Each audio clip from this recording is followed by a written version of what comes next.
எங்களை நேசிக்கிற நல்ல பிதாவே, ஆண்டவராக இயேசு கிறிஸ்துவின் நாமத்தினால் இந்த நாளில் உம்முடைய வார்த்தையை கேட்கும்படி எங்களை தாழ்த்துகிறோம்.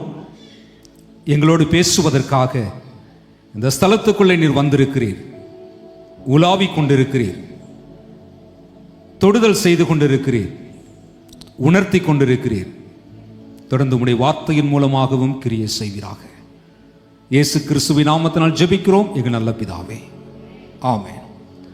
கர்த்தருடைய நாமத்துக்கு மகிமை உண்டாவதாக. இந்த நாளிலே உங்களோடு நான் பேசும்படியாக எடுத்துக்கொண்ட தலைப்பு God's principle for the wealth of the church. God's principle for the wealth of the church. சபையினுடைய ஐஸ்வர்யத்திற்கான தேவனுடைய கோட்பாடு. பொதுவாக சபைகளிலே இரண்டு எல்லைகள் இருக்கிறது, டூ எக்ஸ்ட்ரீம்ஸ். பாரம்பரியமான பெந்தகோஸ்தே சபைகளிலே இது பேசப்படுவதில்லை. பாரம்பரியமான பெந்தகோஸ்தே சபைகளில் அதிகமாக நான் பேசப்போகிற விஷயம் பேசப்படுவதில்லை. மாடர்ன் கரிஸ்மெட்டிக் மூவ்மெண்ட், நவீன கால திருச்சபைகளில் இந்த காரியம் அதிகமாக பேசப்பட்டு வருகிறது. In each and every charismatic churches, the pastors preaches always the topic which I am going to speak. So நான் என்ன பேச போறேன்னா அதை அதிகமாக அவங்க பேசிட்டு இருக்கிறாங்க. என்னதான் பேச போறான்னு கேள்வி உங்களுக்குள்ள வந்துட்டு இருக்கு. சிலர் யோசித்திருப்பீங்க, இதுதான் இருக்கும்னு நான் நினைக்கிறேன் அப்படின்ட்டு. மேபி அதுவாக கூட இருக்கலாம். அல்லேலூயா. ஒரு சபையினுடைய வாழ்வு, வளர்ச்சி, ஆரோக்கியம், ஒரு சபையினுடைய வாழ்வு, the life of the church, the growth of the church, the health of the church. ஒரு சபையினுடைய வாழ்வு, அந்த சபையினுடைய வளர்ச்சி, அந்த சபையினுடைய ஆரோக்கியம், இதற்கான அடையாளம், the sign or the measurement என்ன அப்படின்னு சொல்லி பார்த்தீங்கன்னா, பொதுவாக இது சொல்லப்படுகிறது நம்பர்ஸ். அதாவது ஒவ்வொரு திருச்சபையிலும் எவ்வளவு அங்கத்தினர்கள் இருக்கிறார்கள், how many members are in the church. அந்த சபையிலே எவ்வளவு மெம்பர்ஸ் இருக்கிறாங்க, 100 பேரா, 500 பேரா, 1000 பேரா, 2000 பேரா, லட்சம் பேரா. ஸோ அந்த எண்ணிக்கையின் அடிப்படையிலே அந்த சபையினுடைய வாழ்வு, வளர்ச்சி, ஆரோக்கியம் கணக்கிடப்படுகிறது. the numbers, sometime the branches, இந்த சபைக்கு எத்தனை கிளை ஊழியங்கள் இருக்கிறது, இந்த சபையில எத்தனை ஊழியங்கள் நடந்து கொண்டிருக்கிறது, இந்த சபையில எத்தனை ஊழியக்காரர்கள் இருக்கிறார்கள். So numbers based identification, number based measurement. சரிங்களா? எண்ணிக்கையின் அடிப்படையில் ஒரு சபையினுடைய வாழ்வு, வளர்ச்சி, ஆரோக்கியம் அடையாளப்படுத்தப்படுகிறது. அடுத்தது the wealth of the church, சபையினுடைய ஐஸ்வர்யம். ஒரு சபைக்குள்ளே, ஒரு சபை கூடி வருகிற இடத்துக்குள்ளே போகும்போது அந்த சபையினுடைய கட்டிடத்தின் அமைப்பு எவ்வளவு பெருசு இருக்கு, எத்தனை பேர் இந்த இடத்துல உட்கார்ற மாதிரி இருக்கு, அந்த சபையில எப்படி சேர்ஸ் போட்டிருக்கிறாங்க, எப்படி ஏசி வசதி இருக்கு, மியூசிக் இன்ஸ்ட்ருமெண்ட்ஸ் எப்படி இருக்கு, பிஎஸ் சிஸ்டம் எப்படி இருக்கு. ஸோ அந்த கட்டிடத்தை பார்க்கிறாங்க. லேண்ட், எவ்வளவு பெரிய இடத்தை அவங்க வச்சிருக்கிறாங்க. இன்ஃப்ராஸ்ட்ரக்சர்ஸ், அந்த சபைக்கான இன்ஃப்ராஸ்ட்ரக்சர்ஸ் எப்படி இருக்குது. ஸோ இந்த அடிப்படையில் சபைகள் அளவிடப்படுகிறது. பட் the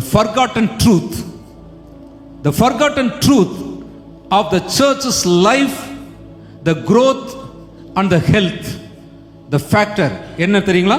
வாசிப்போம். ரோமருக்கு எழுதின நிருபம் 8ஆம் அதிகாரம் 29வது வசனம். ரோமர் 8ஆம் அதிகாரம் 29வது வசனம். தம்முடைய குமாரன் அநேக சகோதரருக்குள்ளே முதற் பேரானவராய் இருக்கும் பொருட்டு தேவன் எவர்களை முன்னறிந்தாரோ அவர்களை தமது குமாரனுடைய சாயலுக்கு ஒப்பாயிருப்பதற்கு முன்குறித்திருக்கிறார். சோ சபையினுடைய அளவீடு, சபையினுடைய அடையாளம், சபையினுடைய அளவுகோல் என்ன தெரியுங்களா? The church how much like Christ. கிறிஸ்துவின் சாயலுக்கு எவ்வளவு ஒப்பாக அந்த சபை இருக்கிறது. இங்கே கூடியிருக்கிற நம்மில் சமீபத்தில் தான் இயேசுவை ஏற்றுக்கொண்டவர்களும் இருப்பீர்கள். நான் கிறிஸ்துவை ஏற்றுக்கொண்டு பல வருஷங்கள் ஆகிறது. சம்டைம் எங்களுடைய முன் தலைமுறையிலிருந்தே நாங்கள் கிறிஸ்தவர்களாகத்தான் இருக்கிறோம் என்று சொல்லுகிறவர்களும் இங்கே இருப்பீர்கள். ஒருவேளை நேற்றுதான் சமீபத்தில் தான் நான் கிறிஸ்துவை ஏற்றுக்கொண்டேன் அப்படின்னு சொல்றவங்க கிறிஸ்துவுக்குள் அவர்கள் ஒரு குழந்தையை போல வேண்டுமானால் இருக்கலாம். ஆனால் கட்டாயமாக பல வருடங்களுக்கு முன்பாக, சில தலைமுறைகளுக்கு முன்பாக நாங்கள் கிறிஸ்துவை ஏற்றுக்கொண்டோம் என்று சொல்லுகிறவர்கள் இருப்போமானால் நம்மிடத்தில் எதிர்பார்க்கப்படக்கூடிய ஒரு விஷயம் என்ன தெரியுங்களா? நான் எவ்வளவாய் கிறிஸ்துவை பிரதிபலிக்கிற அந்த சாயல் எனக்குள் இருக்கிறது. ஆமென். இன்னொரு வசனத்தை வாசிப்போம். எபேசியர் 4ஆம் அதிகாரம் 11வது வசனம். எபேசியர் 4ஆம் அதிகாரம் 11வது வசனம். மேலும் நாம் அனைவரும் தேவனுடைய குமாரனை பற்றும் விசுவாசத்திலும் அறிவிலும் ஒருமைப்பட்டவர்களாகி கிறிஸ்துவினுடைய நிறைவான வளர்ச்சியின் அளவுக்கு தக்கதாக பூரண புருஷராகும் வரைக்கும். இப்ப கிறிஸ்து யாராக இருக்கிறாரோ அவருடைய வளர்ச்சி நிலைக்கு ஒப்பான வளர்ச்சி நிலைக்கு நாம் அனைவரும் வர வேண்டும் என்பது தேவனுடைய சித்தமாயிருக்கிறது. அல்லேலூயா. அதற்காகத்தான் தேவன் சபையிலே ஊழியக்காரர்களை கொடுத்திருக்கிறார். அப்போஸ்தலர்கள், தீர்க்கதரிசிகள், சுவிசேஷகர்கள், போதகர்கள், மேய்ப்பர்கள். இந்த ஊழியக்காரர்கள் எதற்காக கொடுக்கப்பட்டிருக்கிறார்கள்? சபையாகிய நாம் அனைவரும் கிறிஸ்துவின் நிறைவான வளர்ச்சியின் அளவுக்கு தக்க பூரண புருஷராகுதல். அல்லேலூயா. சரி, இப்போ நம்ம அப்படி இருக்கும்போது நமக்கு ஒரு அடையாளமும் இருக்கிறது. நம்மை பார்த்து எல்லாரும் என்ன சொல்லுகிறார்கள்? கிறிஸ்தவர்கள் அப்படின்னு சொல்றாங்க. அதை குறித்து வசனம் சொல்லுகிறதா?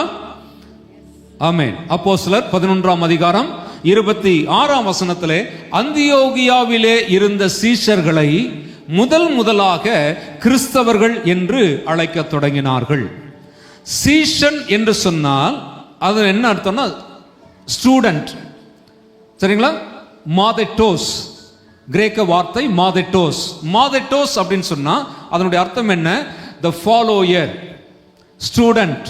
ஒரு குருவுக்கு சீடனாக இருந்து அந்த குருவினுடைய போதனைகளையும் வாழ்வையும் பின்பற்றுகிறவன் என்ற அர்த்தம். கிறிஸ்தவன் அப்படின்னு வார்த்தை அங்க பயன்படுத்தப்பட்டிருக்கா இல்லைங்களா? அதனுடைய அர்த்தம் என்ன? அதனுடைய பொருள் என்ன அப்படின்னு பார்த்தீங்கன்னா கிறிஸ்டியானோஸ். கிரேக்க மொழியிலே அதனுடைய வார்த்தை கிறிஸ்டியானோஸ். கிறிஸ்டியானோஸ் அப்படிங்கிறது என்னன்னா followers of Christ, one who follows Christ. கிறிஸ்துவை பின்பற்றி வாழ்கிறவர்கள் அல்லது நடக்கிறவர்கள் என்ற அர்த்தம். இயேசு கிறிஸ்து இப்படி சொன்னதையும் நான் நினைவுபடுத்துகிறேன். அப்போஸ்தலர் 1ஆம் அதிகாரம் 8ஆம் வசனத்திலே இயேசு இப்படி சொல்லுகிறார், பரிசுத்த ஆவி உங்களிடத்தில் வரும்போது நீங்கள் பலனடைந்து எனக்கு சாட்சிகளாய் இருப்பீர்கள். அல்லேலூயா. சரி, சாட்சி இல்லையா? நாம கிறிஸ்துவாக இந்த உலகத்தில் இருந்து கிறிஸ்துவுக்கு இந்த உலகத்தில் இருக்கிற மக்களுக்கு முன்பாக நாம் அவருக்கு சாட்சியாக இருக்கும்படி அழைக்கப்பட்டிருக்கிறோம். ஆமென். நம்மை பார்த்து கிறிஸ்தவர்கள் என்று சொல்லுகிறார்கள். ஏன் சொல்லுகிறார்கள்? நாம் பொட்டு வைப்பதில்லை, நாம் நகை அணிவதில்லை, நாம் ஞாயிற்றுக்கிழமையானால் சபைக்கு போகிறோம், நம்முடைய கைகளில் வேதத்தை எடுத்துக்கொண்டு நாம் வருகிறோம், நம்முடைய பெயரில் கிறிஸ்தவ துணி இருக்கிறது. பீட்டர் இருக்கிறார், ஜேம்ஸ் இருக்கிறார், ஸ்டெல்லா இருக்கிறாங்க, எஸ்தர் இருக்கிறாங்க. ஸோ ஆகையினால இந்த பெயர்கள் நமக்கு இருப்பதினாலே நாம் கிறிஸ்தவர்கள் என்று அடையாளப்படுத்தப்படுகிறோம். ஆனால் நாம் கிறிஸ்துவை பின்பற்றுகிற காரணத்தினாலும் கிறிஸ்துவினுடைய சாயல், அவருடைய தன்மை, அவருடைய சுபாவம் நமக்குள் இருக்கிறது என்ற காரணத்தினாலும் நம்மை உலகம் கிறிஸ்தவர் என்று அழைத்தால் அதுதான் சரியானது. ஆமென்.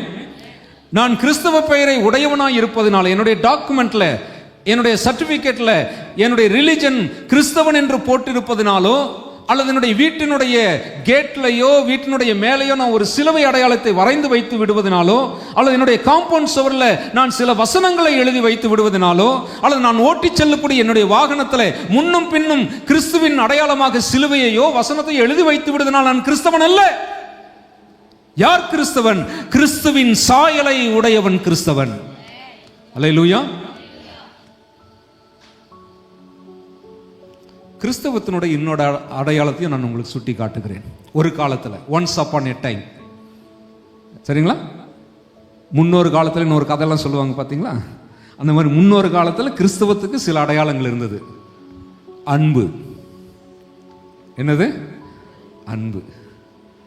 எங்க பாஸ்டர் அதெல்லாம் இருக்குது. உண்மை. என்னங்க? உண்மை. கிறிஸ்தவனை நம்பி வேலை கொடுக்க மாட்டேங்கிறாங்க. நாங்கள் சில வேலைகளை செய்வதற்கு சில கிறிஸ்தவ தொழிலாளிகளை நாங்கள் கூப்பிட்டோம். எந்த நிலைமைக்கு நாங்கள் வந்துட்டோம் தெரியுமா? இதுக்கு எவ்வளவோ நான் கிறிஸ்டியன் பரவாயில்ல, மோர் தென், பெட்டர் தென் அப்படிங்கிற மாதிரி ஆகிப்போச்சு. உண்மை. தியாகம். தியாகம்னா தெரியுமா? சாக்ரிஃபைஸ். அதற்கு அர்த்தம் தெரியுமா எப்படின்ட்டு? ஆண்டவர் சொல்றாரு, உன்னை ஒருவன் 1 மைல் தூரம் நடக்க கூப்பிட்டால் நீங்க என்ன சொல்றீங்க? உங்க மனசுக்குள்ள, இது வெளியில வாயில வார்த்தையில சொல்லிட்டீங்க, ஆனா மனசுக்குள்ள என்ன சொல்றீங்கன்னா, இப்படி செஞ்சுதான் பாஸ்டர் நாங்க ஏமாளியா உட்கார்ந்துட்டு இருக்கிறோம். தியாகியா இருப்பது ஏமாளி அல்ல, சரிங்களா? தியாகியா இருப்பது, தியாகமா இருப்பது கிறிஸ்துவனுடைய சுபாவம். அல்லேலூயா. நான் கிறிஸ்துவின் தன்மையை வெளிப்படுத்துவதற்காக நான் தியாகியா இருந்து தியாகம் செய்து 100 தடவை ஏமாந்தாலும் பரவாயில்லை, நான் ஏமாந்துட்டு தான் இருப்பேன். அடப்போய் அதெல்லாம் சாத்தியமே இல்லை அப்படின்னு சொல்றவங்க இருக்கிறீங்க, யோசிக்கிறீங்க. தியாகம். அடுத்தது தாழ்மை. என்னது? அப்படின்னா என்னன்னு கேட்கறதுக்கு நிறைய பேர் இருக்கிறாங்க, சரிங்களா? Humbleness, humility. பத்திரிகையில் பேர் போடலன்னு சண்டை போடுறதுக்கு எத்தனை பேர் இருக்கான் தெரியுமா? இந்த பின்னாடி பத்திரிகையில் பின்னாடி போடுவாங்க, பெண்ணுக்குரியோர் மாப்பிள்ளைக்குரியோர். அதில் பேர் போடலைங்கிறதுக்காக சண்டை போடுற ஆட்கள் இருக்கிறாங்க. எங்களை மாதிரி ஊழியக்காரங்க லைவ்ல போகுது, ஆனால் சொல்கிறேன், எங்களை மாதிரி ஊழியக்காரங்க பிஷப்னு போடலைன்னா, டாக்டர்னு போடலைன்னா, ரெவரண்ட் போடலைன்னா, பாஸ்டர் போடலைன்னா அதுக்கு சண்டைக்கு வரிஞ்சு கட்டிட்டு இருக்கிற ஊழியக்காரங்க நிறைய பேர் இருக்கிறாங்க. தாழ்மை. சேவை, சர்வ், இல்லை வாலண்டியர் சர்விங், வாலண்டியரிங் சர்வீஸ். தானாக முன் வந்து சேவை செய்தல். இதெல்லாம் என்னது? கிறிஸ்தவத்தினுடைய அடையாளம். இது எல்லாத்தையும் சேர்த்து இன்க்ளூசிவா ஒரு வார்த்தை சொல்லணும்னு சொன்னா அதுக்கு பேர் தான் பரிசுத்தம். சரிங்களா? பரிசுத்தம் என்பது நம் உடையில் அல்ல. பரிசுத்தம் என்பது ஏதோ சில பாவங்களை செய்யாமல் இருப்பதல்ல. பரிசுத்தம் என்றால் இதெல்லாம் உள்ளடக்கி வைத்திருப்பதற்கு பேர் தான் பரிசுத்தம். அல்லேலூயா. சரி, இது என்னுடைய செய்தி அல்ல. நான் ஃபர்ஸ்டே சொன்னேன்ல, சபைகளில் 2 எக்ஸ்ட்ரீம் இருக்குதுன்னு சொன்னேன். ஒரு கூட்டத்தார் இந்த விஷயத்தை பற்றி பேசுறதே இல்லை. எதை பற்றி? இப்போ நான் சொன்னதெல்லாம் பேசாமல் இல்லை, இதெல்லாம் பேசுகிறாங்க. பரிசுத்தத்தை பேசுகிறாங்க, இதெல்லாம் பேசுகிறாங்க. எது? பென்டிகாஸ்டல் சர்ச்சஸில் நான் சொல்ல போகிற விஷயத்தை பேசுவதில்லை. கரிஸ்மெட்டிக் மூவ்மெண்ட்டில் அதை பற்றி தான் நிறைய பேசிக்கிட்டே இருக்கிறாங்க. நாம் காலையிலிருந்து இரவு வரைக்கும், இரவிலிருந்து அடுத்த நாள் காலை வரைக்கும் நம்முடைய வாழ்க்கையினுடைய எல்லாவற்றிற்கும் அவசியமான, தேவையான, கட்டாயமான ஒன்று இருந்து கொண்டே இருக்கிறது. அது இல்லாமல் இந்த உலகத்தில் நாம் வாழ்க்கையை நடத்த முடியாது, குடும்பம் நடத்த முடியாது, எதையும் வாங்க முடியாது, எதையும் செய்ய முடியாது. அது என்னன்னா பணம். ஆமென். பணம் சொன்ன உடனே கொஞ்சம் முகம் பிரகாசம் ஆயிடுச்சுல்ல. கர்த்தருக்கு ஸ்தோத்திரம். பென்டிகாஸ்டல் சர்ச்சஸ்ல இதை பற்றி பேசவே மாட்டாங்க. கரிஸ்மெட்டிக் சர்ச்சஸ்ல இதுதான் நிறைய பேசிக்கிட்டு இருக்கிறான். சரிங்களா? நான் சொன்னேன் இல்லையா, கிறிஸ்துவை அடையாளப்படுத்தக்கூடிய பல சுபாவங்கள்லாம் நான் சொன்னேன் பார்த்தீங்களா. One of the factor one of the factor. நான் இந்த உலகத்தில் கிறிஸ்துவுக்கு சாட்சியாக இருப்பதற்கு இந்த பணம் மிக முக்கியமான ஒரு விஷயமாக இருக்கிறது. அல்லேலூயா. நம்முடைய வாழ்க்கையில் சம்பாதிப்பதற்கு ஓடுறோம் இல்லைங்களா? எல்லாருமே இங்கே நிறைய பேர் வேலைக்கு போகிறவங்க இருக்கீங்க, கொஞ்சம் பேர் படிக்கிறவங்க இருக்கீங்க இல்லையா? வேலைக்கு போகிறவங்கலாம் நம்முடைய ஆல் ஓவர் எஃபர்ட்ஸ், சின்ன வயசுலேருந்தே குழந்தைய படிக்க வைக்கும் போதே நல்லா படி நல்லா படி நல்லா படி அப்படின்னு சொல்கிறோம். எதுக்காக? வெட்டியாக போகிறதுக்கா? இல்லை, நல்ல வேலைக்கு போகணும் இல்லைங்களா? நல்லா சம்பாதிக்கணும், கை நிறைய சம்பாதிக்கணும், பெரிய பதவிக்கு வரணும், நான் கை நிறைய சம்பாதிக்கணும். ஸோ அப்போ பார்த்தீங்கன்னா குழந்தை பிறந்ததுலேருந்தே அந்த குழந்தையினுடைய இருதயத்தில் சிந்தையில் ஒரு மோட்டிவேஷனை உருவாக்கி வச்சிடறோம். என்னது?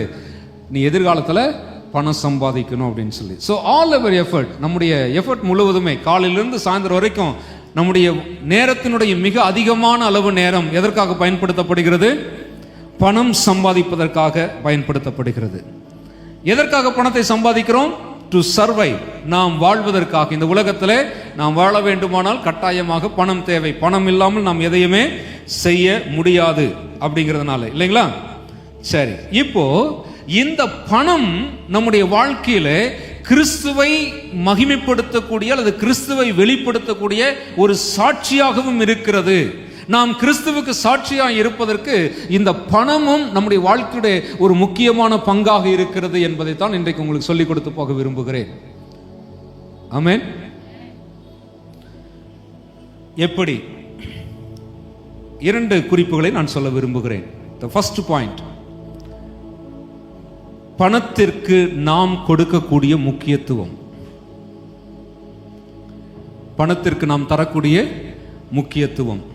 யாராவது இங்க ஒருத்தர் சொல்ல முடியுமா, எனக்கு பணம் எல்லாம் வேண்டாம் பாஸ்டர், எனக்கு பணம் எல்லாம் ஒரு பொருட்டே கிடையாது, நான் பணம் இல்லாமே வாழ்ந்துட்டு இருக்கிறேன் இது வரைக்கும்?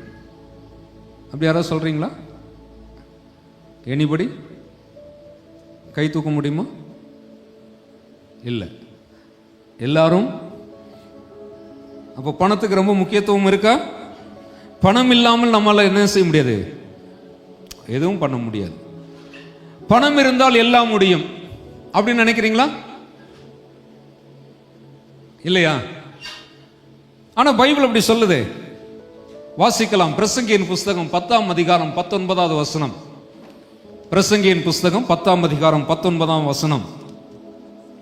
பணமோ எல்லாவற்றிற்கும் உதவும். இல்லையா? பணமோ எல்லாவற்றிற்கும் உதவும். ஒரு மொழிபெயர்ப்பு இப்படி சொல்லுகிறது, money is the answer for everything. பணம் எல்லாவற்றிற்குமான பதிலாக இருக்கிறது. இன்னொரு மொழிபெயர்ப்பு சொல்லுகிறது, மணி மீட்ஸ் எவ்ரி நீட். நம்முடைய வாழ்க்கையினுடைய எல்லா தேவைகளையும் பணம் நிறைவேற்றுகிறது.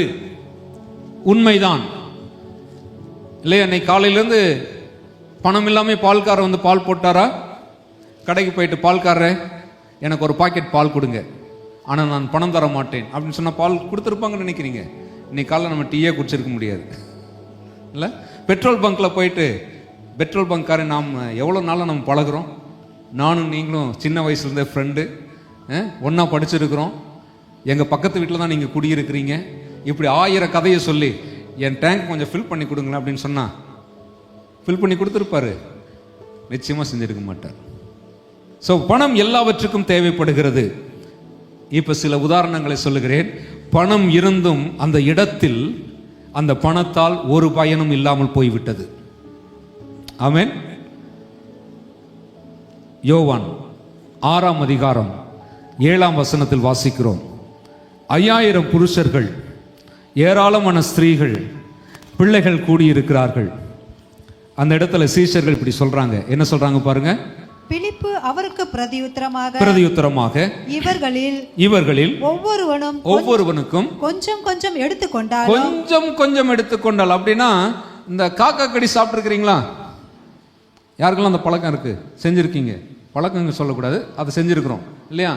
ஒரு கம்மர்கட்டு வாங்கிட்டோம், ஒரு சாக்லேட் வாங்கிட்டோம், ஒரு பிஸ்கட் வாங்கிட்டோம், ஒரு கேக் வாங்கிட்டோம். சரியா? வாங்கினது நம்ம ஒன்று தான், இருக்கிறது 4 பேர். என்ன செய்கிறோம்? ஆளு கொஞ்சம் கடிச்சுக்கிறோம் பார்த்தீங்களா? அதான் காக்கா கடி. சரியா?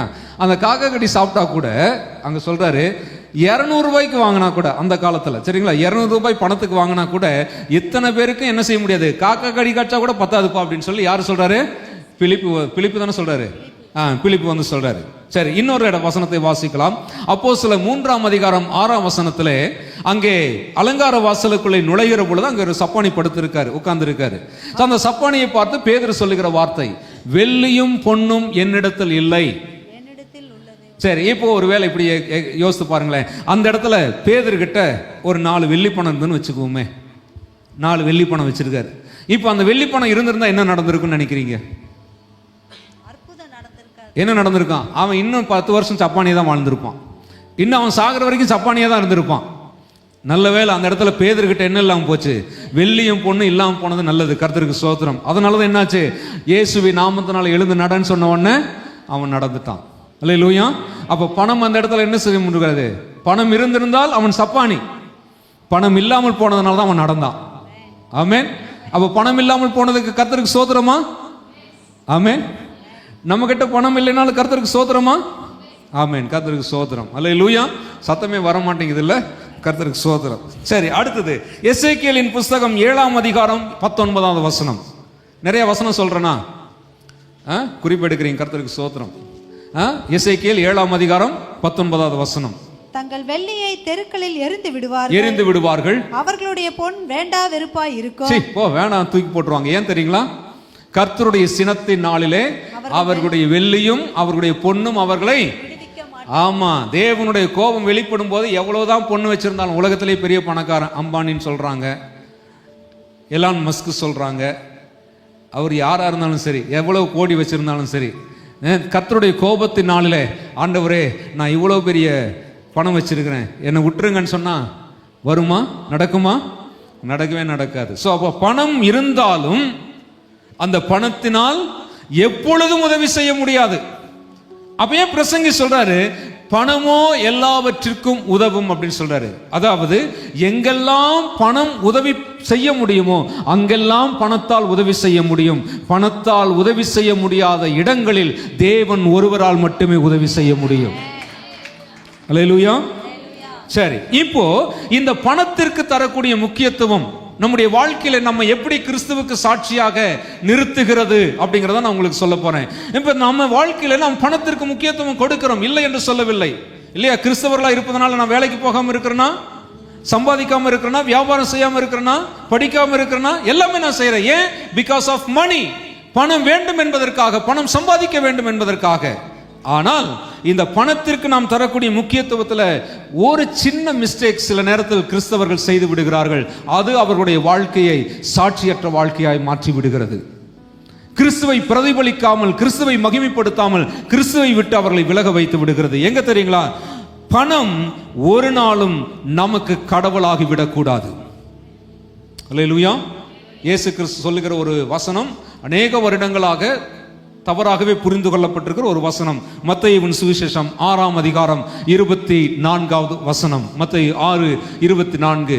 ஒருவன் 2 எஜமான்களுக்கு வேலை செய்ய முடியாது. தேவனுக்கும் உலக பொருளுக்கும் ஒருவனால் ஒரே சமயத்தில் வேலை செய்ய முடியாது. சரிங்களா? அங்கே ஊழியம் செய்ய முடியாதனால நிறைய நேரத்தில் ஊழியம் செய்யணும்னா வேலையை விட்டு வந்துருன்னு சொல்லி நிறைய நேரத்தில் தப்பாக புரிஞ்சுக்கிறாங்க. ஆக்சுவலாக அந்த வசனத்தினுடைய பேசிக் பிரின்சிபல் என்ன அப்படின்னு கேட்டீங்கன்னா, இயேசு கிறிஸ்து என்ன கேட்கிறான்னா, ஹூ இஸ் யுவர் மாஸ்டர்? யார் உன்னுடைய எஜமான்? உன்னுடைய எஜமான் உனக்கு தேவனா? உன்னுடைய எஜமான் உனக்கு பணமா? நீ பணத்துக்காக வேலை செய்கிறாயா, தேவனுக்காக வேலை செய்கிறாயா? உலக பிரகாரமாக நமக்கு ஒரு எஜமான் இருக்கலாம். ஒரு கம்பெனியில் நாம் வேலை செய்யறதுனால, ஒரு தொழிற்சாலை நாம் இருப்பதனால நமக்கு ஒரு எஜமான், உலக பிரகாரமாக ஒரு எஜமான் இருக்கலாம். ஆனால் அல்டிமேட்டா who is my master? God is my master. Hallelujah. நான் இப்படி சொல்லுவேன், தேவன் உங்களுக்கு எஜமானனாக இருந்தால் நீங்கள் பணத்தை பற்றி கவலைப்படாமல் பணத்துக்காக வேலை செய்யவே மாட்டீர்கள். உங்களுடைய வேலையில் தேவனை மகிமைப்படுத்துகிற உணர்வு மட்டும்தான் இருக்கும். தேவனை மகிமைப்படுத்த மட்டும்தான் நீங்க வேலை செய்வீங்க. தேவன் உங்களுடைய வாழ்க்கை, உங்களுடைய வருமானத்துக்கான எஜமானனாக இருந்தால் நீங்க நியாயமா சம்பாதிப்பீங்க, உண்மையா இருப்பீங்க, நேர்மையா இருப்பீங்க, நீதியோடு நடப்பீங்க. பைபிளில் நிறைய வசனங்கள், எனக்கு பிடித்த வசனங்கள் உண்டு.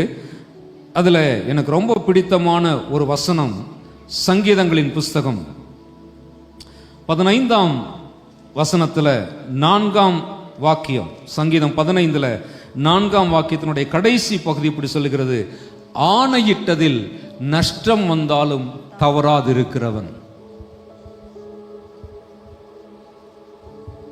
ஐ எம் a சிவில் இன்ஜினியர்.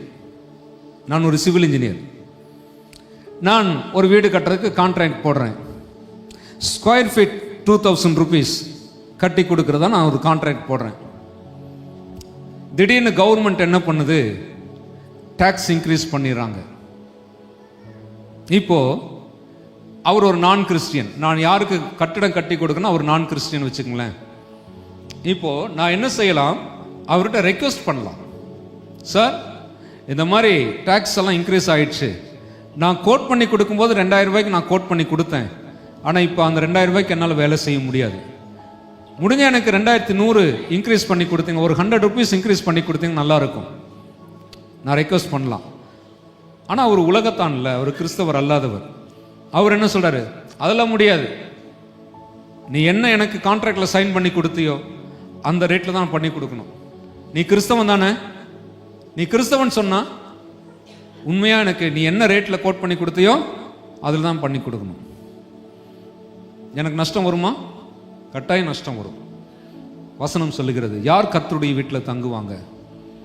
ஆணையிட்டதில் நஷ்டம் வந்தாலும் தவறாது இருக்கிறவன். இன்னைக்கு எத்தனை கிறிஸ்தவங்க அப்படி இருக்கிறாங்க பாருங்க. எத்தனை கிறிஸ்தவர்களுடைய வழக்குகள் வழக்கு மன்றத்தில் இருக்குது. வீட்டுக்காக, சொத்துக்காக, பக்கத்தில் ஒரு அடி எடுத்துட்டான் அப்படிங்கிறதுக்காக. விவாகரத்து வழக்குகள் எத்தனை இருக்குது இல்ல?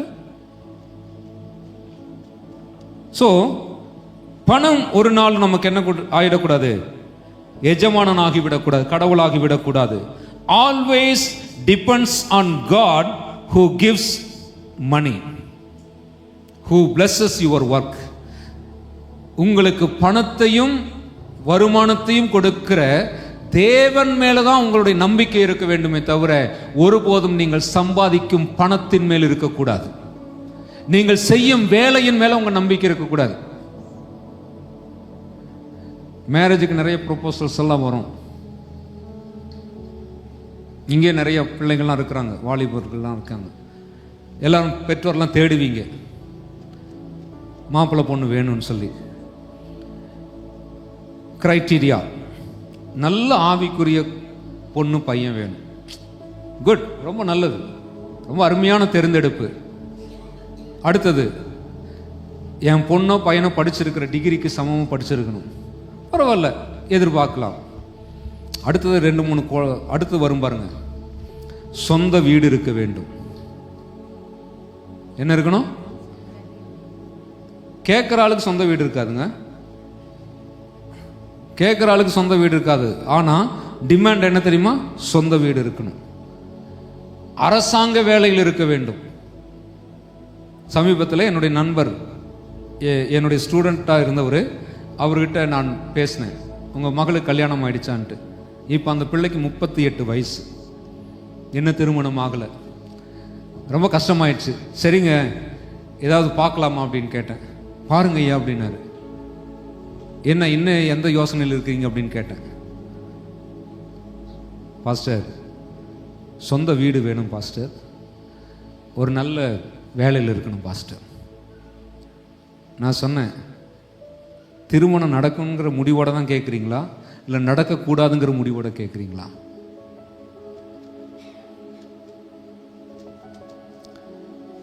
இருபத்தஞ்சு வருஷத்துக்கு முன்னாடி எனக்கு திருமணம் நடந்துச்சு. ஒத்துக்குறீங்களா? ஆமாம், நடந்தது. சரிங்களா? எனக்கு எங்கள் மாமனார் பொண்ணு கொடுக்கும்போது, சரிங்களா, எனக்கு எங்கள் மாமனார் பொண்ணு கொடுக்கும்போது நான் அப்போ தான் ஊழியத்துக்கு வந்துட்டேன். சென்னை போர்ட் ட்ரஸ்ட்டில் எனக்கு கிடைச்ச வேலையை விட்டுட்டு நான் ஊழியம் தான் செய்வேன்னு சொல்லி ஊழியத்துக்கு வந்துட்டேன். அப்போ எங்கள் மாமனார் நான் பொண்ணு கேட்க போகும்போது என்னுடைய ஸ்டேட்டஸ் என்னன்னு பார்த்தீங்கன்னா, நான் இந்த ஊருக்காரன் கிடையாது. ஐ எம் நாட் சென்னை வாசி, சரிங்களா? சென்னைக்கு 30 வருஷத்துக்கு முன்னாடி வந்தாச்சு. பட் சென்னை வாசி கிடையாது. எனக்கு சொந்தக்காரங்கன்னு யாரும் கிடையாது.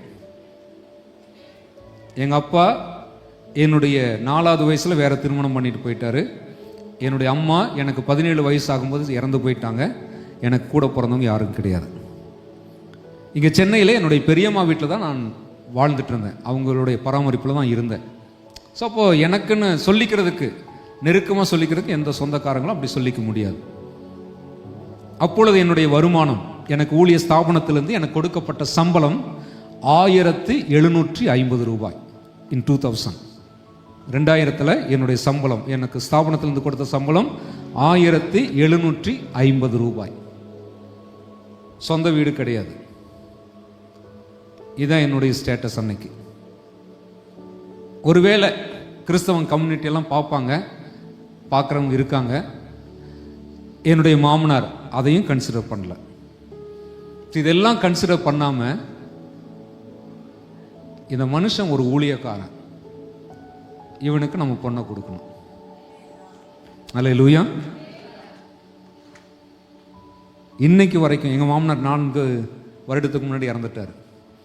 இன்னைக்கு வரைக்கும் என்னால் வாழ்க்கையில் மறக்க முடியாத ஒரு நபராக என்னுடைய மாமனார் இருக்காங்க. அல்லேலூயா. இன்றைக்கு நானும் என்னுடைய மனைவியும் நன்றாகத்தான் இருக்கிறோம். அதற்கு பிறகு கர்த்தருடைய கிருபையினால என்னுடைய மனைவிக்கு ஒரு அரசு வேலை கிடைச்சது. அவங்க இப்போ கவர்மெண்ட்டில் நல்ல உயர் பதவியில் இருக்கிறாங்க. எதுக்கு நான் சொல்கிறேன் அப்படின்னா, பணம் நம்முடைய வாழ்க்கையினுடைய முக்கியத்துவம் அல்ல. ஆமென். ஒரு வசனத்தை வாசிப்போம். 1 தீமோத்தேயுவின் புஸ்தகம் 6ஆம் அதிகாரம் 17வது வசனம். இவ்வுலகத்திலே ஐஸ்வர்யம் உள்ளவர்கள் இருமாப்பான சிந்தையுள்ளவர்களாய் இராமலும் நிலையற்ற ஐஸ்வர்யத்தின் மேல் நம்பிக்கை வையாமலும் நாம் அனுபவிக்கிறதற்கு சகலவித நன்மைகளையும் நமக்கு சம்பூரணமாய் கொடுக்கிற ஜீவனுள்ள பாருங்க, நமக்கு சம்பூரணமாய் கொடுக்கிற ஜீவனுள்ள தேவன் மேல் நம்பிக்கை வைக்கணும். ஸோ பணத்தை நம்பக்கூடாது, பணத்தின் மேல் நம்முடைய நம்பிக்கை வைக்கக்கூடாது. பணம் நம்முடைய வாழ்க்கையினுடைய அஸ்திவாரமாக, அளவுகோலாக இருக்கவே கூடாது. ஆமென். உபாகமம் 8ஆம் அதிகாரம் 18வது வசனத்தில், இப்பொழுது இருக்கிற இந்த ஐஸ்வர்யத்தை சம்பாதிப்பதற்கான பலத்தை தேவன் நமக்கு கொடுக்கிறார் என்று அங்கே வசனம் சொல்லுகிறது. ஆகவே நம்முடைய வாழ்க்கையில பணம் ஒருபோதும் நம்முடைய என்ன ஆகிவிடக்கூடாது, எஜமானனாக ஆகிவிடக்கூடாது. வாழ்க்கையில் அந்த சேலஞ்ச் எப்போ நமக்கு வரும்? Money or God. ஓப்பனா அந்த சேலஞ்ச் இருக்கலாம், சம்டைம் இன்டைரக்டா அந்த சேலஞ்ச் இருக்கலாம். அப்போ அந்த சேலஞ்ச் வரும்போது நம்ம எப்படி டிசிஷன் எடுக்கிறோங்கிறத ரொம்ப முக்கியம். 2 நபர்களை நான் உங்களுக்கு சுட்டி காட்டுகிறேன். மத்தேயுவின் சுவிசேஷம் 19ஆம் அதிகாரத்தில் ஒரு ஐஸ்வர்யம் உள்ள வாலிபனை குறித்து வாசிக்கிறோம். அவன் இயேசுவிடம் வந்து கேட்கிறான், நான் நித்திய ஜீவனை பெற வேண்டும், என்ன செய்யட்டும்? இயேசு சொல்லுகிறார், கேட்கிறார், இந்த கற்பனை எல்லாம் கை கொள்ளுகிறாயா? எஸ், சிறு வயதிலிருந்து நான் கடைபிடிக்கிறேன். இயேசு அவனை பார்த்து சொன்னார், உன்னிடத்தில் ஒரு குறை இருப்பதை நான் பார்க்கிறேன். உன் சொத்தையெல்லாம் விற்றுவிடு, அதை ஏழைகளுக்கு கொடுத்து விடு, என்னை பின்பற்றி வா. அவன் மிகுந்த ஐஸ்வர்யம் உள்ளவனாய் இருந்ததுனாலே அவன் அதை இழக்க விரும்பாமல் இயேசுவை வேண்டாம் என்று சொல்லி போய்விட்டான். லூக்கா 19ஆம் அதிகாரம் 8ஆம் வசனத்தில் பார்க்கிறோம். இயேசுவை சந்தித்த சகேயு சொல்லுகிறார், என் ஆஸ்தியில் பாதியை ஏழைகளுக்கு கொடுக்கிறேன். யாரிடத்திலாவது நான் அநியாயமாய் வாங்கியிருந்தால் அவர்களுக்கு 4 மடங்காக திருப்பி கொடுக்கிறேன். இயேசுவை சந்தித்த பிறகு எனக்கு பணம் ஒரு பொருட்டல்ல, எனக்கு இயேசுதான் முக்கியம் என்று தெரிந்து கொண்டார். அல்லேலூயா. ஸோ உங்களுடைய வாழ்க்கையில் அந்த சேலஞ்ச் வரும், காட் ஆர் மணி, பணமா தேவனா அப்படிங்கிற அந்த சவால் வருகிற பொழுது நீங்க எடுக்கக்கூடிய அந்த முடிவு இருக்கு பார்த்தீங்களா, அதுதான் நீங்கள் கிறிஸ்தவர்களா இல்லையா என்பதற்கு சாட்சி. நீங்கள் உலகத்தாரை போல எனக்கு இந்த இடத்தில் தேவன் தேவையில்லை, எனக்கு பணம் தான் முக்கியம் என்று பொய் சொல்லலாம், ஏமாற்றலாம், காலதாமதப்படுத்தலாம், காரியங்களை சாதகமாக்கிக் கொள்ளலாம், லஞ்சம் கொடுக்கலாம், லஞ்சம் வாங்கலாம். இப்படி பல விஷயங்களை டைரக்ட் ஆர் இன்டைரக்ட் நீங்க செய்யலாம். அப்படி செய்யும் போது நீங்கள் கிறிஸ்துவர்கள் என்ற சாட்சியை இழக்கிறீர்கள். தேவனை புறந்தள்ளிவிட்டு, எனக்கு தேவன் முக்கியம் அல்ல, எனக்கு பணம் தான் முக்கியம் என்று சொல்லி நீங்கள் எடுக்கிற அந்த தீர்மானம் இருக்கு பார்த்தீங்களா?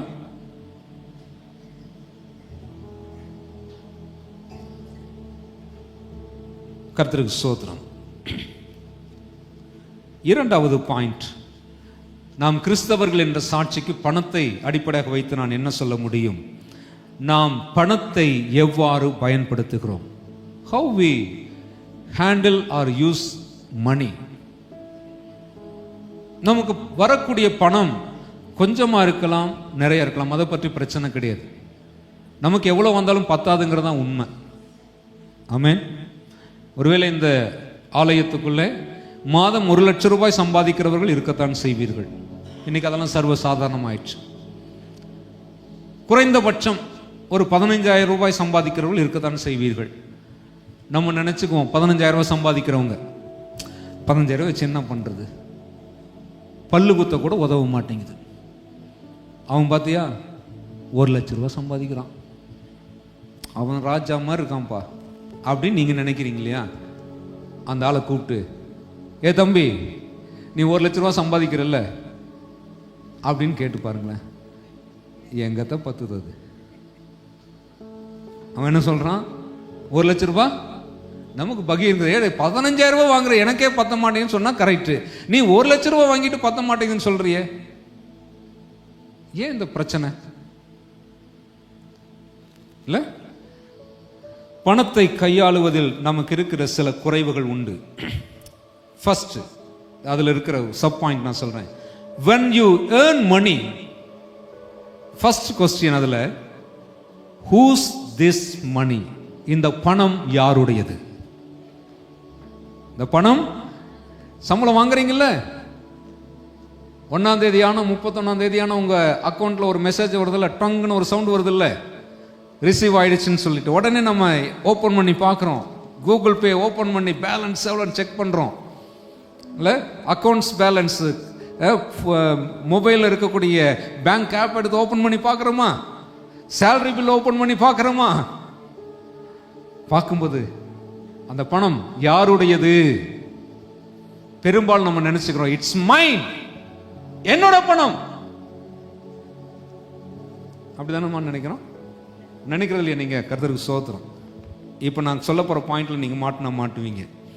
மத்தேயுவின் சுவிசேஷம் 22ஆம் அதிகாரம் 21வது வசனம். மத்தேயுவின் சுவிசேஷம் 22ஆம் அதிகாரம் 21ஆம் வசனம். ராயனுடையதை ராயனுக்கும் தேவனுடையதை தேவனுக்கும் செலுத்து. இப்ப தேவனுடைய பணம் எது? இப்ப சொல்லுங்க பார்க்கலாம், யாருடைய பணம் தேவனுடையது?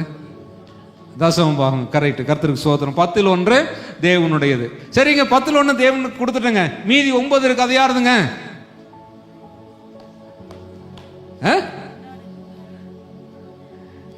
சொல்லுங்க. 10ல் 1 தேவனுடையது. சரி, நீங்க சொல்றபடியே நான் எடுத்துக்கிறேன். தேவனுடையதை தேவனுக்கும் ராயனுடையதை ராயனுக்கும் கொடுங்கள். சரியா? அம்மா கரெக்டா நான் சொல்றது? அப்ப 10ல் 1 கொடுத்தாச்சு, வர மாசம் கொடுத்துருவீங்க. சரியா? ஓகே, 1ஆம் தேதி சம்பளம் வாங்கணும்னு 10ல் 1 கொண்டு வந்து என் காணிக்கிட்டப்பா இருக்கு, கர்த்தருக்கு ஸ்தோத்திரம், கொடுத்துருவீங்க. 10ல் 1 கொடுத்துருவீங்க. யாருக்கு? தேவனுடைய தேவனுக்கு கொடுத்துட்டோம். மீதி 9% இருக்கா, அது யாருதுமா? அப்படிதான் நினைச்சிட்டு இருக்கிறோம். இங்கதான் நம்ம கோட்டை விடுறோம். சங்கீதம் 24:1 சொல்லுகிறது, பூமியும் அதன் நிறைவும் கர்த்தருடையது. Everything in the world, everything in this universe, all belongs to God. எல்லாவற்றிற்கும் சொந்தக்காரர், உரிமையாளர் தேவன். 1 கொரிந்தியர் 6ஆம் அதிகாரம் 19ஆம் வசனம் சொல்லுகிறது, நீங்கள் கிரயத்துக்கு கொல்லப்பட்டீர்கள், நீங்கள் உங்களுடையவர்கள் அல்ல. You yourself not belongs to you. நீங்கள் உங்களுக்கு சொந்தம் அல்ல, நீங்களும்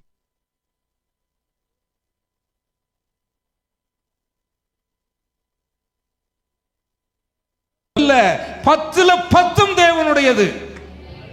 ஆமென். 10ல் 10 தேவனுடையது. இங்கதான் நம்ம மிஸ்டேக் பண்றோம். என்ன தெரியுங்களா? 10ல் 1 கொடுத்துட்ட பிறகு மீதி 9 நான் என்ன வேணாலும் செய்வேன், எதை வேணாலும் வாங்குவேன், எதுக்கு வேணாலும் கொடுப்பேன், எப்படி வேணாலும் பயன்படுத்துவேன். அதனால தான் நிறைய நேரத்தில் கிறிஸ்தவர்கள் சாட்சியற்று போய் நிற்கிறார்கள். இங்க இஎம்ஐ கட்டுறவங்க இருப்பீங்க, கிரெடிட் கார்ட்ஸ் இருப்பீங்க, லோன் இருப்பீங்க. அதை பத்தி சொல்றேன் பின்னாடி, இருக்கு, டைம் இருக்கு, வேகமா போறேன்.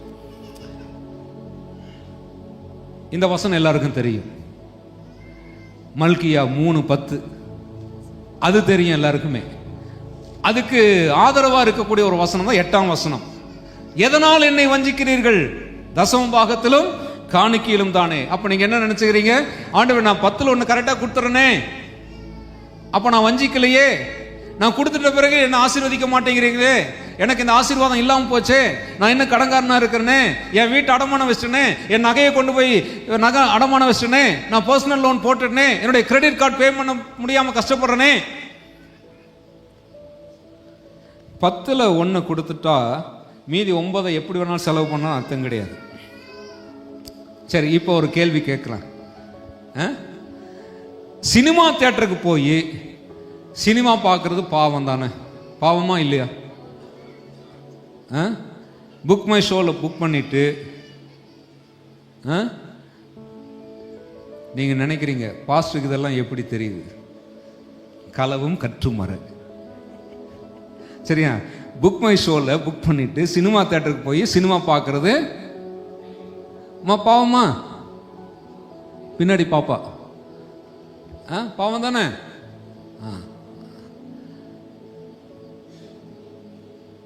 வீட்டில் டிவியில் உட்காந்து பார்த்தா தென் நியாயம்.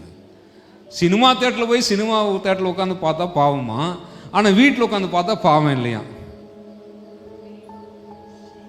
மொபைலில் பார்த்தா பாவம் இல்லை, ரீல்ஸ் பார்த்தா பாவம் இல்லை, ஷார்ட்ஸ் பார்த்தா பாவம் இல்லை. அதெல்லாம் யார் பாவம் சொன்னது?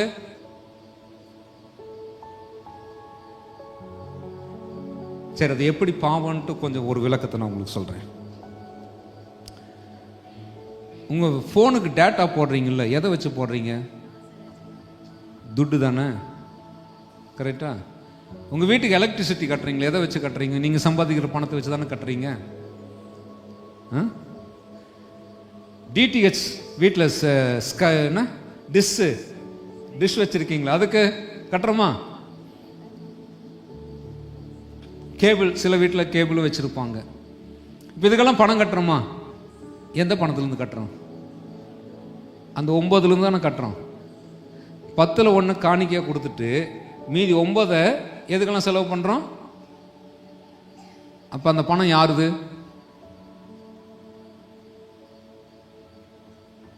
யோசித்து பாருங்க. உங்கள் பணத்தை எடுத்துக்கொண்டு போய் உங்கள் புள்ள அநியாயமாக செலவு பண்ண ஒத்துக்கிறீங்களா நீங்கள்? உங்கள் பையன் உங்ககிட்ட 100 ரூபா வாங்குறான், மம்மி 100 ரூபா கொடுங்க அப்படின்ட்டு. கொண்டு போய் சிகரெட் பிடிக்கல விட்டுருங்க, தண்ணி அடிக்கல விட்டுருங்க, ஏதோ வீணாக பணத்தை செலவு பண்ணிட்டு வந்துட்டான். தேவையில்லாத செலவுன்னு வச்சுங்களேன், செலவு பண்ணிட்டு வந்துட்டான். வந்த உடனே வாடா மகராசா, இப்படிப்பட்ட பிள்ளையை பெற்றதற்காக நான் கர்த்தருக்கு ஸ்தோத்திரம் செய்கிறேன். என் பணத்தை கொண்டு போய் வீணா செலவு பண்ணிட்டு வந்துட்டேன், உன்னை பெற்றதுக்காக நான் ரொம்ப பெருமைப்படுறேன்டா, என் வயிறு துள்ளி குதிக்குதுறான்னு சொல்லி அம்மா இருங்க வாரி அணைச்சு முத்தம் கொடுக்குறீங்க. டேடிஸ் கொஞ்சி முத்தம் கொடுத்து தோல் போட்டுக்கிறீங்க. விளாசுறது இல்லை. மாவனை 10 ரூபாய் சம்பாதிக்க துப்பு கிடையாது, 100 ரூபாய்க்கு கொண்டு போய் என்ன செலவு பண்ணிட்டு வந்திருக்கிற? 1 ரூபாய் சம்பாதிச்சு பாரு, அப்பதான் உனக்கு தெரியும். கேட்குறீங்களா? இப்ப நம்ம செலவு பண்றோமே, எந்த திமிரில் செலவு பண்றோம் தெரியுமா? நான் சம்பாதிக்கிறேன். என்ன திமிரு? நான் சம்பாதிக்கிறேன். ஏன் உழைப்பு, ஏன் படிப்பு, ஏன் அனுபவம், ஏன் இது? Who said it? Who said it? யார் சொல்றது? அது it belongs to God. Even 1 paisa, even 1 paisa, it belongs to God. நீங்கள் பயன்படுத்துகிற ஒவ்வொரு பணத்துக்கும் நீங்கள் கணக்கு கொடுக்க வேண்டும். ஒவ்வொரு பணத்தையும் கர்த்தர் பார்க்கிறார். நீங்க இதில் உங்களை சரிப்படுத்திக்கிட்டீங்கன்னா you will deliver from all your debt. கட்டாயமாக உங்களுடைய எல்லா கடன்களிலிருந்து நீங்க வெளியே வருவீங்க. God will bless you more and more. உண்மையுள்ள மனுஷன் பரிபூர்ணமான ஆசீர்வாதங்களை பெறுவான். நம்ம உண்மை என்ன நினைச்சிட்டு இருக்கிறோம்? 10ல் 1 கொடுத்துட்டா உண்மை நினைச்சிட்டு இருக்கிறோம். நான் மாசம் மாசம் தவறாம ஒரு ஒழுங்கா தசம்பாத்தை கொடுத்துறேன், அதுல உண்மையை காட்டுறீங்க. ஆனா மீதி இருக்கிற 9ல் உண்மையை காட்டுறோமா? நெவர். சோ கவனிச்சு பாருங்க. சோ அப்போ பணத்தை எப்படி பயன்படுத்துறது? பட்டு நோட்ஸ் எல்லாம் எடுக்கிற, ஃபாலோ பண்ணு. பிற்காலத்தில் என்ன உன் பேர் என்ன சொல்லும்? நித்யஸ்ரீ. அதெல்லாம் பேப்பரில் எழுதாத, டைரியில் எழுதி வை. In future it will help you. அவங்க பேரண்ட் யாரு? நித்யஸ்ரீயோட பேரண்ட். Okay, good. கற்றுக் கொடுங்க, சரியா? இன்கம் எப்படி பயன்படுத்துறது? நமக்கு வரக்கூடிய வருமானத்தை ஃபர்ஸ்ட் கொடுத்தல். சரிங்களா? ஃபர்ஸ்ட் எங்க ஆரம்பிக்குது? கொடுத்தல். நம்பர் 2, இது நம்மால செய்யவே முடியாத ஒன்று, நானே செய்ய முடியாமல் கஷ்டப்பட்டுட்டு இருக்கிறேன். என்னது இது? சேவிங்ஸ், சேமிப்பு. 100 ரூபா சம்பாதிச்சோம்னா 10 ரூபா ஆண்டருக்கு கொடுக்குறோம், 10 ரூபா சேமிச்சு வைக்கிறோம். மீதி 8 ரூபா, 80 ரூபா இருக்கு இல்லையா, மீதி 80 ரூபா நம்முடைய வாழ்க்கைக்கு பயன்படுத்தி கொள்ள வேண்டும். செலவழித்தல்ங்கிற வார்த்தையை எடுத்துருங்க. செலவழித்தல் என்பது இட்ஸ் கோயிங். சரிங்களா? நம்மகிட்ட வருது, அப்படியே போயிடுது, நிற்க மாட்டேங்குது. பயன்படுத்துதல். சரிங்களா? பயன்படுத்தல். அவ பணத்தை பயன்படுத்தும் போது பணம் திரும்ப நமக்கு பணத்தை கொண்டு வர வேண்டும். அதுக்கு பேர் தான் பயன்படுத்துதல். விதைக்கிறோம், அந்த விதை 100 திருப்பி வருது. அதே போல தான் பணத்தை நம்ம பயன்படுத்தக்கூடிய விதத்தில் அந்த பணம் செலவாயிட்டே போயிடக்கூடாது. It goes away, not coming back அப்படின்னு தான். அதுக்கு அப்படி இல்லை, பணம் உங்களுக்கு திருப்பி வரணும். சரியா? இது பணத்தை குறித்த பிரின்சிபல். அடுத்தது டெட்டை குறித்து சொன்னேன் இல்லைங்களா? டெட், கடன் என்பது ஒரு சாபம். கடன் என்பது ஒரு சாபம். உபாகமம் 28:44 அது சாபத்தின் பட்டியலில் இடம்பெற்றிருக்கிறது. 44ஆம் வசனத்தில் சாபத்தின் பட்டியலில் அது இடம்பெற்றிருக்கிறது. நீயோ அவனிடத்தில் கடன்படுவாய், நீயோ அவனிடத்தில் கடன்படுவாய். எனக்கு தெரிஞ்சு நம்ம அடமான கடன் நடத்தி, அடகு கடன் நடத்தி, நம்மகிட்ட எந்த சேட்டும் வந்து இந்தாப்பா என் நகையை அடமானம் வச்சுக்கிட்டு எனக்கு பணம் கொடுன்னு கேட்டதில்லை. காலகாலமாக நடந்துட்டு இருக்கிற ஒரே ஒரு விஷயம், நம்ம தான் அவங்ககிட்ட போய் கடன் வாங்கிட்டு இருக்கிறோம் இல்லையா? ஸோ கடன் என்பது என்னது? சாபம். நீதிமொழிகள் 22:7 சொல்லுகிறது, கடன் என்பது அடிமைத்தனம், ஸ்லேவரி. ஸ்லேவரி, அது ஒரு அடிமைத்தனம். கடன் கொடுப்பதல்ல, கடன் கொடுக்கும் நிலையில் இருப்பதான் ஆசீர்வாதம். உபாகமம் 28:12 சொல்லுகிறது, நீயோ கடன் கொடுப்பாய். அநேக ஜாதிகளுக்கு நீ கடன் கொடுப்பாய். கடன் கொடுக்கக்கூடிய நிலையில் கர்த்தர் நம்மை வைக்கிறார் என்றால் அது ஆசீர்வாதம். அப்போஸ்தலர் 20:35 சொல்லுகிறது, வாங்குவதை பார்க்கிலும் கொடுப்பதே பாக்கியம். நமக்கு இருக்க வேண்டிய ஒரே கடன் ரோமர் 13:8, அன்பு கூறுகிற கடனை அல்லாமல் வேறொன்றிலும் கடன் பாராதீர்கள்.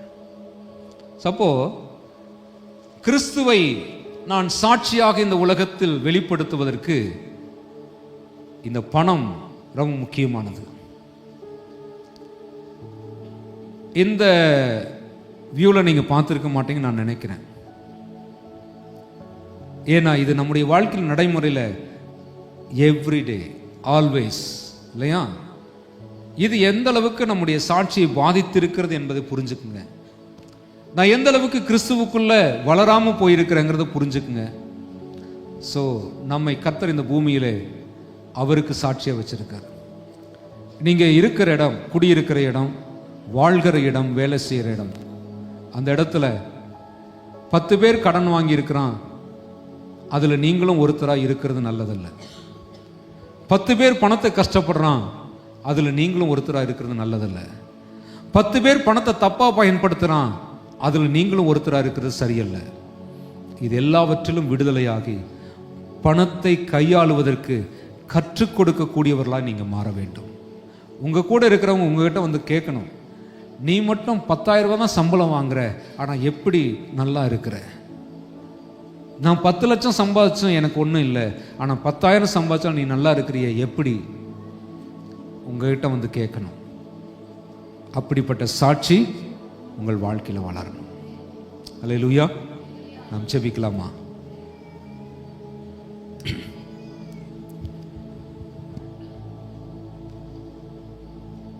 தேசத்தில் நான் ஆசீர்வாதமாய் இருப்பேன், வேலையில் நான் ஆசீர்வாதமாய் இருப்பேன். தேசத்தில் நான் ஆசீர்வாதமாய் இருப்பேன், வேலையில் நான் ஆசீர்வாதமாய் இருப்பேன். என் வீட்டில் ஆகாரம் குறைவில்லையே, தேவைகள் ஒன்றுமே தடையில்லையே. என் வீட்டில் ஆகாரம் குறைவில்லையே, தேவைகள் ஒன்றுமே தடையில்லையே. எந்தன் தேவனால், எந்தன் தேவனால் நிச்சயம் நான் ஆசீர்வாதம் பெற்று கொள்ளுவேன். உந்தன் வசனம் கை கொள்ளுவேன் நான், உந்தன் வழிகளில் நான் நடந்திடுவேன். இனி என்றும் கடன் வாங்க விட மாட்டான், கொடுக்கவே செழித்தோங்க செய்திடுவான். இனி என்றும் கடன் வாங்க விட மாட்டான், கொடுக்கவே செழித்தோங்க செய்திடுவான். உயர்வடைவேன் என் வாழ்க்கையிலே, உன்னதங்களில் என்னை உயர்த்திடுவார். உயர்வடைவேன் என் வாழ்க்கையிலே, உன்னதங்களில் என்னை உயர்த்திடுவார். எந்தன் தேவனால், எந்தன் தேவனால் நிச்சயம் நான் ஆசீர்வாதம் பெற்று கொள்ளுவேன். உந்தன் வசனம், உந்தன் வழிகளில் நான் நடந்திடுவேன். வாழ்க்கை துணையும் என் பிள்ளைகளும் எந்தன் சம்பத்தும் ஆசீர்வதிக்கப்படும். வாழ்க்கை துணையும் என் பிள்ளைகளும் எந்தன் சம்பத்தும் ஆசீர்வதிக்கப்படும். எந்த நன்மைக்காய் செழித்தோங்கிட செய்தார், என்னை அவர் பரிசுத்த ஜனமாக்கினார். எந்த நன்மைக்காய் செழித்தோங்கிட செய்தார், என்னை அவர் பரிசுத்த ஜனமாக்கினார். எந்தன் தேவனால், எந்தன் தேவனால் நிச்சயம் நான் ஆசீர்வாதம் பெற்று கொள்ளுவேன். உந்தன் வசனம் கை கொள்ளுவேன் நான், உந்தன் வழிகளில் நான் நடந்திடுவேன். எங்கள் நேசிக்க நல்ல பிதாவே, இந்த திருச்சபையோடு நீர் பேசும்படியாய் எனக்குள் வைத்த இந்த வார்த்தைகளுக்காக ஸ்தோத்திரிக்கிறேன். இது 100 மடங்கு பலன் தரட்டும். இந்த சபை, இந்த சமுதாயத்திலே கிறிஸ்துவின் சாட்சியாய், கிறிஸ்துவின் சாயலாய், கிறிஸ்துவுக்கு மகிமையாய் வாழ பணத்தை கையாளும் விதத்தில் இந்த சபையை நீர் ஆசீர்வதிக்க வேண்டும் என்று ஜெபிக்கிறேன். இயேசு கிறிஸ்துவின் நாமத்தினால் வேண்டுகிறேன் எங்கள் நல்ல பிதாவே, ஆமென்.